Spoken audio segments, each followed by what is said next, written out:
Hi dears, അസ്സലാമു അലൈക്കും. Welcome back to my channel. അപ്പോൾ ഞാനിന്ന് വന്നിട്ടുള്ളത് ഒരു അടിപൊളി ലിവർ ഫ്രൈഡ് റെസിപ്പി ആയിട്ടാണ്. അപ്പോൾ ഇത് തയ്യാറാക്കാനായിട്ട് ഇതേപോലെ ലിവർ നന്നായിട്ട് കഴുകി വൃത്തിയാക്കിയതിന് ശേഷം ഇതേപോലെ കട്ട് ചെയ്ത് ഒരു സൈഡിലേക്ക് മാറ്റി വെക്കുക. പിന്നെ ഇതിലേക്ക് മസാല തയ്യാറാക്കാൻ ആവശ്യമായിട്ടുള്ള സാധനങ്ങൾ എന്തൊക്കെയാണെന്ന് നോക്കാം. ഒരു മീഡിയം സൈസുള്ള 2 സവാള ഇതേപോലെ സ്ലൈസ് ചെയ്തത്, പിന്നെ 2 തക്കാളി അരിഞ്ഞത്, ഒരു 7 പച്ചമുളക് അരിഞ്ഞത്, പിന്നെ ഇഞ്ചി വെളുത്തുള്ളി ചെറുതായി കട്ട് ചെയ്തത്. പിന്നെ ഇതിലേക്ക് നമുക്കൊരു വറുത്ത മസാല തയ്യാറാക്കണം.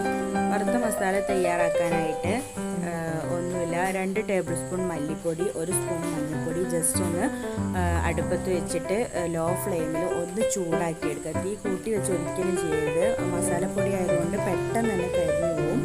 അപ്പോൾ അതൊന്ന് ശ്രദ്ധിക്കുക. മസാലപ്പൊടി റെഡിയാക്കി വെച്ചതിന് ശേഷം നമുക്ക് ലിവർ ഒന്ന് വേവിച്ചെടുക്കാം. അതിനായിട്ട് ഇതേപോലത്തെ കുക്കറിലേക്ക് ഞാൻ ലിവറും പിന്നെ 2 ടേബിൾ സ്പൂൺ നമ്മൾ നേരത്തെ വറുത്ത് വെച്ച വറുത്ത മസാലയും ഇഞ്ചി വെളുത്തുള്ളി ചെറുതായി അരിഞ്ഞതും പച്ചമുളകും ഉപ്പും പാകത്തിന് വെള്ളം ഒഴിച്ച് ഒന്ന് വേവിക്കാൻ വയ്ക്കാം. അതേസമയം തന്നെ നമുക്ക് ഇതിലേക്കുള്ള മസാല തയ്യാറാക്കാനായിട്ട് ഇതേപോലെ ഒരു സോസ് പാൻ അടുപ്പത്ത് വയ്ക്കുക. ചൂടായതിന് ശേഷം അതിലേക്ക് വെളിച്ചെണ്ണ ഒഴിച്ചു കൊടുക്കാം.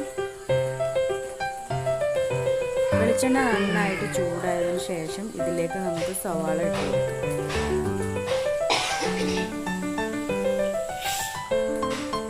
അപ്പോൾ സവാള ഇട്ടിട്ടുണ്ട്. ഇനി ഇത് നന്നായിട്ടൊന്ന് വഴറ്റിയെടുക്കാം.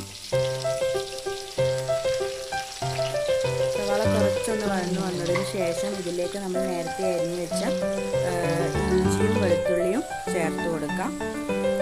അതിൻ്റെ ആ ഒരു പച്ചമണം പോയതിന് ശേഷം പച്ചമുളക് നമുക്ക് ഇതിലേക്ക് ആഡ് ചെയ്ത് കൊടുക്കാം.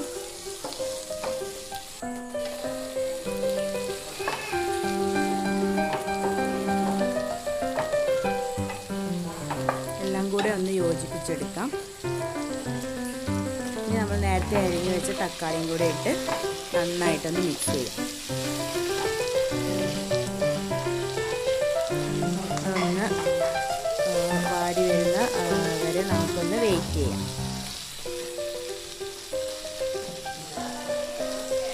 പിന്നെ ഇതിലേക്ക് പാകത്തിനുള്ള ഉപ്പ് ഇട്ട് കൊടുക്കാം. അല്പം ഗരം മസാലയും കൂടെ ഇപ്പോൾ ചേർക്കുന്നുണ്ട്. എല്ലാം കൂടെ നന്നായിട്ടൊന്ന് യോജിപ്പിച്ചെടുക്കാം. പിന്നെ ഇത് കുറച്ച് സ്പൈസിയാണ് കേട്ടോ. പിന്നെ നമ്മൾ ഇതിലേക്ക് വേറെ എക്സ്ട്രാ മസാലകളൊന്നും ചേർക്കുന്നില്ല. കുരുമുളക് ചതച്ചത് കുറച്ചധികം ചേർത്ത് കൊടുക്കുക. എരിവ് ഇഷ്ടമുള്ളവർക്ക് കൂടുതൽ ചേർക്കാം, ഇല്ലാത്തവർക്ക് ഇത് കുറയ്ക്കാം. പക്ഷേ എരിവ് ഉള്ളതാണ് കൂടുതൽ ടേസ്റ്റ്.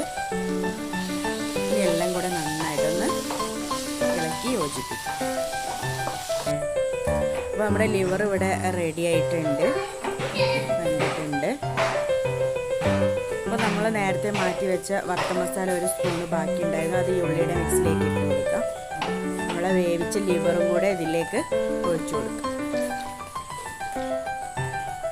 എന്നിട്ട് എല്ലാം കൂടെ നന്നായിട്ടൊന്ന് യോജിപ്പിച്ചെടുക്കാം. ഇനി ആ വെള്ളമൊക്കെ ഒന്ന് വറ്റി വരുന്നവരെ നമുക്ക് വെയിറ്റ് ചെയ്യാം. പിന്നെ ഇത് ഓപ്ഷണലാണ്, നിങ്ങളുടെ കയ്യിലുണ്ടെങ്കിൽ മാത്രം ചേർത്താൽ മതി കേട്ടോ. മീറ്റ് മസാല ടേസ്റ്റിൽ വലിയ വ്യത്യാസമൊന്നും വരില്ല. ഇഷ്ടമുണ്ടെങ്കിൽ മാത്രം ചേർക്കുക. പിന്നെ ഒരു ഫ്ലേവറാണ്, നമ്മൾ ചേർക്കുമല്ലോ. കയ്യിലുണ്ടെങ്കിൽ ചേർത്താൽ മതി കേട്ടോ. അല്ലാതെ തന്നെ കുരുമുളകിൻ്റെ ഇതിൻ്റെയൊക്കെ ടേസ്റ്റ് ഉണ്ടാവും. അപ്പോൾ നമ്മുടെ അടിപൊളി ലിവർ ഫ്രൈ ഇവിടെ റെഡിയായി വന്നിട്ടുണ്ട്. കാണുമ്പം തന്നെ നല്ല ഇതാണല്ലേ. ഇത് പത്തിരിയുടെ കൂടെയും പൊറാട്ടയുടെ കൂടെയൊക്കെ ബെസ്റ്റ് കോംബോ ആണ്. അപ്പോൾ എല്ലാവരും ഇതൊന്ന് ട്രൈ ചെയ്ത് നോക്കുക. എൻ്റെ ചാനൽ പുതുതായിട്ട് ആരെയും കാണുന്നുണ്ടെങ്കിൽ ലൈക്ക് ചെയ്യുക, ഷെയർ ചെയ്യുക, സബ്സ്ക്രൈബ് ചെയ്യുക, ബെല്ലൈക്കൺ പ്രസ് ചെയ്യുക. എല്ലാവർക്കും എൻ്റെ വീഡിയോ ഇഷ്ടമായി വിചാരിക്കുന്നു. വീണ്ടും നല്ലൊരു വീഡിയോ ആയിട്ട് ഞാൻ വരുന്നതായിരിക്കും. അതുവരേക്കും ബൈ.